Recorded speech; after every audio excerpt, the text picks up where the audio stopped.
வணக்கம். ஒரு நீண்ட இடைவெளிக்கு அப்புறமா உங்களை சந்திக்கிறதுல மிக்க மகிழ்ச்சி. இப்போ 2026 ஐபிஎல் மூலமாகவே ரீஸ்டார்ட் பண்ணிக்கலாம். இது தவிர இன்ஃப்ராஸ்ட்ரக்சர் சம்மந்தமான விஷயமும் நம்ம சேனலில் வரும். அதை பற்றி நம்ம டெய்லியும் பார்ப்போம். இப்போ ஐபிஎல் ட்ரெண்டிங் அப்படின்றதால ஸ்டார்ட் பண்ணிடலான்னு தோணுது. அதனால் இந்த சீசனுக்காக ஒரு 10 டீம்ஸோடைய ஸ்வாட் அனாலிசிஸ் தான் எபிசோடாக பார்க்க போகிறோம். இந்த வீடியோவில் நம்ம பார்க்க போகிறது சிஎஸ்கே உடைய strength, weakness, opportunities and threads.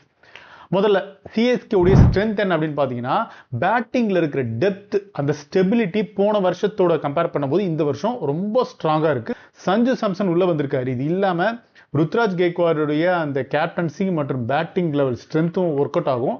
இது இல்லாமல் டெவல் பிரேவிஷ், சிவம் துபே, உர்வில் பட்டேல், ஆயுஷ் மத்ரே மாதிரியான பிளேயர்ஸ்லாம் பேட்டிங்க்கு டெப்த் கொடுப்பாங்க. மிடில் ஆர்டரில் சர்ஃப்ராஸ் கான், கார்த்திக் சர்மா, பிரசாந்த் வீர், அமன் கான் மாதிரியான பிளேயர்ஸ்லாம் உதவுவாங்க. அடுத்ததா சிஎஸ்கே உடைய பலம் ஸ்பின் டிபார்ட்மெண்ட். ராகுல் Chahar, Akeal Hosein and Noor அகமதுடைய ட்ரையோ இந்த வருஷம் ஒர்க் அவுட் ஆகும்.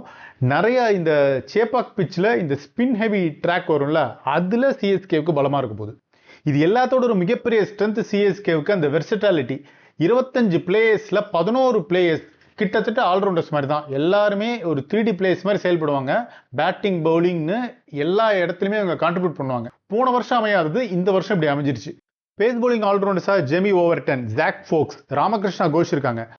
ஸ்பின் பவுலிங் ஆல்ரவுண்டர்ஸில் Prashant Veer, Akeal Hosein, Matthew Short, Shreyas Gopal, Ayush Mhatre, Dewald பிரேவிஸ்லாம் இருக்காங்க. இப்போ சேப்பாக் ஒரு ஹை ஸ்கோரிங் கிரவுண்டாக மாறிடுச்சுன்றது நமக்கு தெரியும். ஸ்பின் பவுலிங்க்கு சாதகமாக இருக்கும். அப்படி பார்க்கும்போது இந்த சிஎஸ்கே உடைய பேட்டிங் லைனப் செம்ம ஸ்ட்ராங்காக இருக்குது. ஆஸ் யூஷுவல் ஸ்பின் பவுலிங்கும் நல்லாவே அமைஞ்சிருக்கு. இது இல்லாமல் தோனியோடைய என்ட்ரியும் கொஞ்சம் கான்ஃபிடன்ஸ் தரும். அடுத்தது சிஎஸ்கேவுடைய வீக்னஸ். முதல் விஷயம் அந்த டீமுடைய death bowling. Khaleel Ahmed, Matt ஹென்ரிலாம் பவர் பிளேல நல்லா விளையாடுவாங்க. ஆனால் இந்த டெத் ஓவர்னு வரும்போது அந்த எஃபெக்ட் குறைவாக இருக்குது. இது இல்லாமல் நேதன் எல்லிஸ்க்கு இன்ஜுரி ஆன காரணத்தால் அவர் இல்லாதது ஒரு மேஜர் செட்பேக் தான். பவுலிங் யூனிட்ல பெரிய அளவுக்கு எக்ஸ்பீரியன்ஸ் இல்லாதது மிகப்பெரிய குறையா இருக்கு. அடுத்ததா அன்ஷுல் கம்போஜ், கலீல் அகமது மாதிரியான பிளேயர்ஸ்லாம் நல்லா பவுலிங் பண்ணக்கூடியவங்க தான். ஆனால் ப்ரெஷர் சுச்சுவேஷனை ஹேண்டில் பண்ணக்கூடிய அந்த எக்ஸ்பீரியன்ஸ் இல்லை. அடுத்ததான் இந்த கீ ரோல் பிளே பண்றாங்களா, அவங்களுக்கான எக்ஸ்பீரியன்ஸும் ஒரு கேள்விக்குறியா இருக்கு. ரவீந்திர ஜடேஜா இருந்த இடத்துல தான் பிரசாந்த் வீர் இருக்காரு. அவர் எப்படி ஹேண்டில் பண்ணுவார்ன்ற ஒரு கேள்வி இருக்கு. இன்னொன்று டெத் ஓவர் ஹீட்டரான கார்த்திக் சர்மா இருக்காரு. அவரும் ஐபிஎல்ல ப்ரூவ் பண்ணல.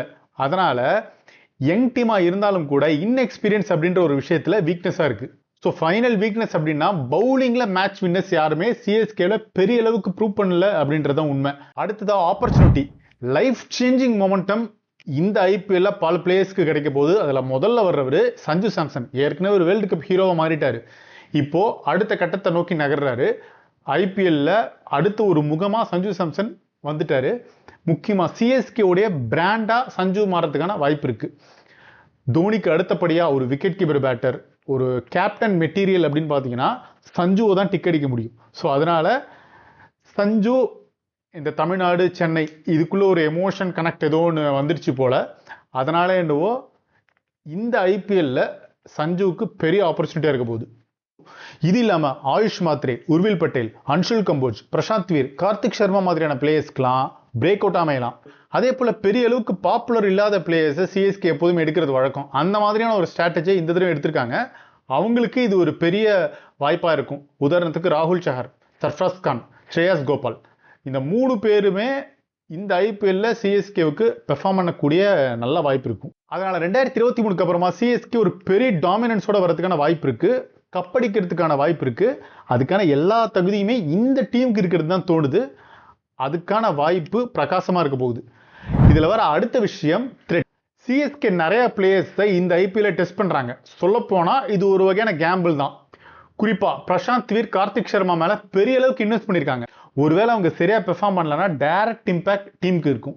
அடுத்ததா இன்ஜுரிஸ். கலீல் அகமது, அன்ஷுல் கம்போஜ், குர்ஜப்னித் இந்த மாதிரியான பிளேயர்ஸ்லாம் இன்ஜுரி அதிகமாக வரும். அதனால அவங்களுடைய கன்சிஸ்டன்சியும் ப்ராப்ளமா இருக்கு.